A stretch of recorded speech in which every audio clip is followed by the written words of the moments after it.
Bonjour et bienvenue sur RDC UKTV, votre média de référence pour déchiffrer l'actualité politique, sociale et culturelle en RDC, avec des analyses approfondies, des enquêtes de terrain et des programmes captivants. Nous vous informons pour sensibiliser. Rejoignez notre communauté, aimez, commentez, partagez et surtout abonnez-vous pour rester informés des réalités qui façonnent notre pays.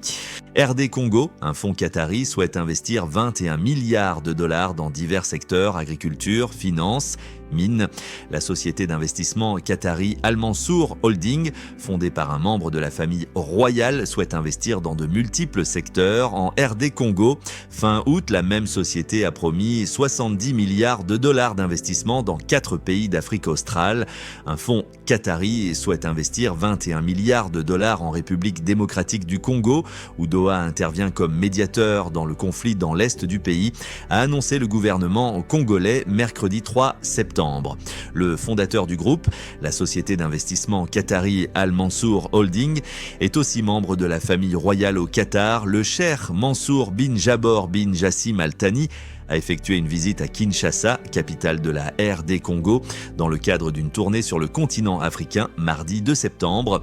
Au cours d'une rencontre qui s'est tenue mardi avec la première ministre congolaise Judith Suminwa, la délégation qatari a présenté une lettre d'intention portant sur un investissement de près de 21 milliards de dollars en RD Congo, a ajouté la primature congolaise dans un communiqué. Ce partenariat stratégique associe l'entreprise privée Al Mansour Holding, l'État du Qatar et la RDC, précise le texte. Ces investissements concernent de multiples secteurs, parmi lesquels l'agriculture, les finances, les mines, l'industrie pharmaceutique ou encore les hydrocarbures, selon le communiqué.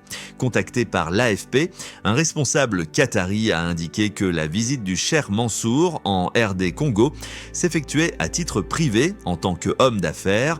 70 milliards de dollars en Afrique australe, fin août. Al Mansour Holding a promis 70 milliards de dollars d'investissement dans 4 pays d'Afrique australe. Ces engagements financiers énormes interviennent alors que ces pays pauvres doivent faire face aux réductions drastiques de l'aide américaine depuis l'arrivée au pouvoir de Donald Trump.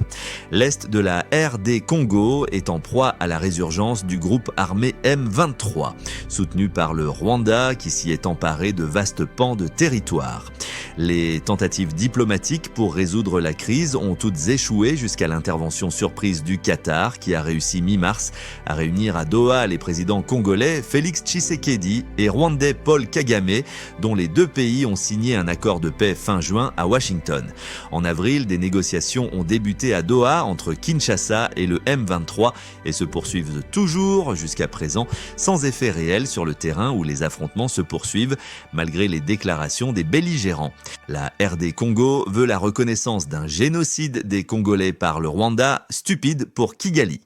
Le Rwanda a jugé stupide ce mercredi 10 septembre la campagne menée par la République démocratique du Congo, RDC, à l'ONU pour la reconnaissance d'un génocide des Congolais dans l'est de la RDC par Kigali et ses supplétifs. Kinshasa y a appelé ce mardi 9 septembre. Le Monde a brisé le silence, dénonçant des crimes massifs et systématiques commis par le Rwanda et ses supplétifs. On n'ose pas prononcer le mot génocide, avait regretté le ministre congolais des droits de l'homme, Samuel Mbemba, à Genève, une position qualifiée de stupide par Olivier Nduhungirehe, le ministre rwandais des Affaires étrangères. Un génocide contre qui? Des ethnies non tutsis, toutes, qu'on chercherait à détruire en tant que telles. Vous comprenez à quel point cette proposition est stupide, a-t-il réagi auprès de l'AFP. Une ligne rouge pour Kigali. L'ambassadrice du Rwanda auprès de l'ONU à Genève, Urugeni Bakuramutsa, a également décrié les accusations de génocide, les qualifiant de ligne rouge. Une mission d'enquête de l'ONU dans les régions du Nord Kivu et du Sud Kivu, publiée le 5 septembre dernier, a fait état de possibles crimes de guerre et crimes contre l'humanité commis par toutes les parties. le M23 soutenu par le Rwanda et l'armée congolaise ou affiliée. Les derniers en date remontent à juillet où près de 300 compatriotes ont été sauvagement massacrés dans le Rutshuru. Samuel Mbemba, ministre congolais des droits de l'homme, Samuel Mbemba a également cité l'ONG Human Rights Watch qui a accusé le M23 d'avoir exécuté en juillet plus de 140 civils dans 14 villages et zones agricoles près du parc national des Virungi, majoritairement des Hutus. Les affrontements depuis janvier ont fait des milliers de morts et des centaines de milliers de déplacés, selon l'ONU. La guerre frontalière du Rwanda, où le groupe armé M23, soutenu par Kigali, a lancé fin 2024 une offensive meurtrière, plonge ses racines dans un passé marqué par le génocide des Tutsis au Rwanda en 1994, durant lequel 800 000 Rwandais ont été tués, en grande majorité des membres de la minorité Tutsi, mais aussi des Hutus modérés. Des centaines de milliers de Hutus, dont de nombreux génocidaires, avaient ensuite fui en République démocratique du Congo voisine, alors appelée Zaïre, dont certains ont créé les Forces démocratiques de libération du Rwanda, FDLR, un groupe dont Kigali, son président Paul Kagame en tête, n'a eu de cesse de réclamer l'éradication. Le groupe armé M23 s'est emparé en janvier de Goma, chef-lieu de la province du Nord Kivu, puis de Bukavu, chef-lieu de la province du Sud Kivu, en février. Le Rwanda, qui le soutient, n'a jamais explicitement reconnu sa présence sur le sol congolais.